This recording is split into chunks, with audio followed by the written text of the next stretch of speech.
this point, we encourage the boys to play catch. If you're struggling with this pitch, play catch with that pitch. Catch is pitching. Catch is, you know, all the above, but you have a purpose, and set that expectation early on that I want you to have fun. You could talk about what happened in PE today at school, that kind of thing, while you're having catch, but you're being productive and you're working on something. You're never not working on a pitch or a field. And I'm assuming you're a lot like we were. We had 12 kids, 11 pitchers. One of them happened to be a catcher at all times because he was the only one who wanted to be. But the reality is, at this age, they should all be pitchers. So you shouldn't, you know, eliminate someone, because I'll tell you right now, one of them is pitching for me, well, for us, excuse me, in elite, and then we'll be with Inglemore, that was one of those kids that just, well, he's just an outfielder. He couldn't do it. Now all of a sudden, body grew a little bit. He learned one of these. He happens to be left-handed. He'll sneak up on some people. So, Jamie Moyer-esque. He's got a 73-mile-an-hour fastball, but he's going to get out because he never gave up. He didn't listen to us when we were younger, right? He said, no, I'm going to do this. So when a kid shows that want, desire, encourage it, right? Throw gasoline on that fire so you see what happens with it. But, sorry, go ahead. No problem. Any other questions about grit, electrical tape drill? I would just say one thing. When I've had kids doing the electrical tape drill, you need the kid that he's playing catch with, he or she playing catch with, to give them feedback, because a lot of times you throw it, you're not seeing it perhaps. You need the other kid to be looking for it, help them identify pitches, things like that, right? The spin on the ball.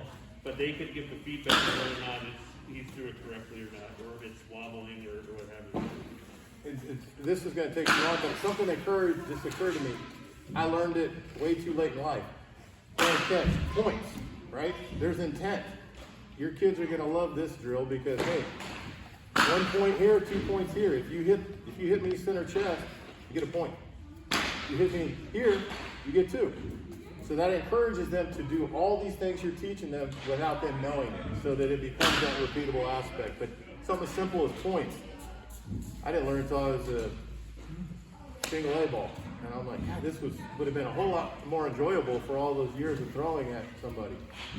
But the feedback's important, but even while you're playing points, work on that changeup, right? Or if you happen to be doing that type stuff. So how we teach playing catch, it may not be optimal when you're at a field, open field. You want the kids to play catch and warm up. I realize that. The way that we teach them or have them play catch in here, we have them play catch against the nets just because they're all playing catch at the same time, and it's 10 feet away. They're getting the baseball, and they get more throws in a matter of 2 minutes than they would if they're playing with a partner. If you can, if the field allows you to play catch into the fence, this could work for you. If you want to try it with partners, you certainly can do that too. The older they get, the easier it is for them to play catch this way. The younger they are, I would recommend probably using a fence. The first thing that we do is have them face the net with their chest and offset their feet so that their hips can rotate a little bit. If they're flat, they'll get stuck. Okay? So if they're righty, their left foot is forward just a little bit. If they're lefty, it's the other way. As the kids do this, the tendency will be to swing both ways. We don't want that. The only thing that we want them to do is to rotate into their throwing position. As you can see, my hips are slightly open. If my feet were flat like this, if I go to turn, it's really hard for me to turn my upper body without turning down my knees and my legs. So if I'm slightly open, my hips can now move as I rotate and my feet can stay firm, so I have a good base. So all I'm doing is slightly bent. I'm turning my chest.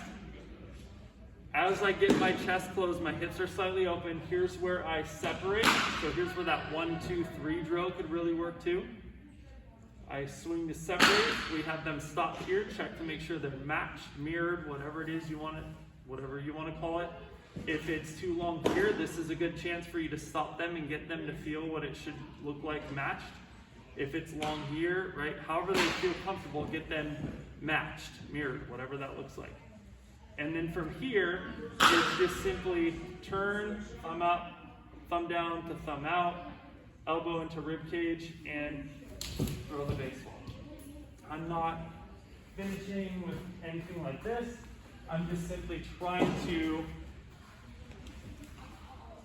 turn, separate, throw. And my glove finishes right here in front of my chest. The last, online chest, online glove, firm front side, accelerate through release point. The last piece that we haven't talked about, but playing catch. If you're playing into the fence, you may want to take some tape and put a box like at eye level or something.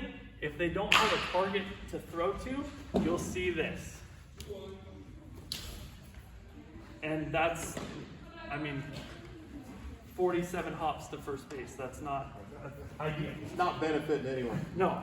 And as a coach, you walk the line, right? Hopefully you can all throw into a net or a fence. If you can't, walk that line. You get 2 or 3. That boy, Josh, here you go. Okay, and you're working yourself down that line so that everybody is getting an equal opportunity to catch your attention. You give them encouragement at that point, but correct it right away. When something's egregious, don't wait. Don't talk to them. In the next drill, instantaneously stop him or her, get them on the right path, and then get them right back into that drill. The sooner you stop that, the faster they self-correct. And then ultimately, you're going to find that hopefully it's your boy. If it's not, there's going to be a kid or 2 that's also going to be able to do that, right? Almost every team will have 1 or 2 or 3 or 4, and hopefully you have them all.